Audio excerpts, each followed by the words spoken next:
আসসালামু আলাইকুম রাহমাতুল্লাহ। অল বাংলা নিউজ পেপারে আপনাকে স্বাগতম। বিবিসি নিউজ বাংলা তারা একটি গুরুত্বপূর্ণ সংবাদ শিরোনাম করেছে যে বাংলাদেশ টাইমসের কার্যালয়ে সেনা সদস্যদের অভিযান, কি ঘটেছে। বণিক বার্তা পত্রিকা তারা একটি গুরুত্বপূর্ণ সংবাদ শিরোনাম লিখেছে যে অবসরপ্রাপ্ত সেনা কর্মকর্তাদের মত বিনিময়ে তারেক রহমান রাষ্ট্র পরিচালনার দায়িত্ব পেলে বিডিআর নাম পুনর্বহাল করতে চাই। আরেকটি গুরুত্বপূর্ণ সংবাদ বণিক বার্তায় লিখেছে যে হবিগঞ্জে নির্বাচনী জনসভায় জামাত আমির, দেশকে ধর্মের ভিত্তিতে আর বিভক্ত করতে দেব না। দর্শক, একটি লাইক দিন, মন্তব্য করুন বাংলাদেশ নিয়ে কি ভাবছেন, আর বাংলাদেশে কি হচ্ছে। অল বাংলা নিউজ পেপার সবগুলো পত্রিকার শিরোনাম পড়ে পড়ে আপনাদেরকে শোনাচ্ছি। তো বিবিসি নিউজ বাংলার একটি গুরুত্বপূর্ণ ব্রেকিং নিউজ হয়েছে যে ভোটের মাঠে রোহিঙ্গা এবং জঙ্গি।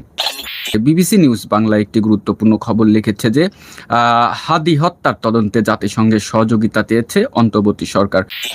প্রথম আলো পত্রিকার একটি গুরুত্বপূর্ণ সংবাদ শিরোনাম হচ্ছে প্রশাসনের একটি অংশ একদিকে হেলে পড়েছে, ইসিকে জামাত। আরেকটি খবর প্রকাশিত হয়েছে পাশাপাশি প্রথম আলোতে, তারা লিখেছে যে চট্টগ্রাম বন্দরের টার্মিনাল পরিচালনা অন্তর্বর্তী সরকারের মেয়াদে ডিপি ওয়ার্ল্ডের সঙ্গে চুক্তি হচ্ছে না। আশিক চৌধুরী বলেছে এটি। আশিক চৌধুরী আর পাশেই প্রেস সচিবের ছবি দিয়ে প্রথম আলো পত্রিকায় এই শিরোনামটি করেছে। দৈনিক ইত্তেফাকের একটি গুরুত্বপূর্ণ সংবাদ শিরোনাম হয়েছে যে বিএনপিকে জামাত আমিরের প্রশ্ন, ৫৯ ঋণ খেলাপি ব্যাংক ডাকাতদের বগলের নিচে রেখে করবেন দুর্নীতি দমন। ৮ ফেব্রুয়ারি ২০২৬ এই খবরটি ইত্তেফাক প্রকাশ করেছে। আরেকটি খবর প্রথম আলো পত্রিকা লিখেছে যে বাউফলে জামাত বিএনপির সংঘর্ষে অর্ধশত আহত, হাসপাতালে ভর্তি ২৫।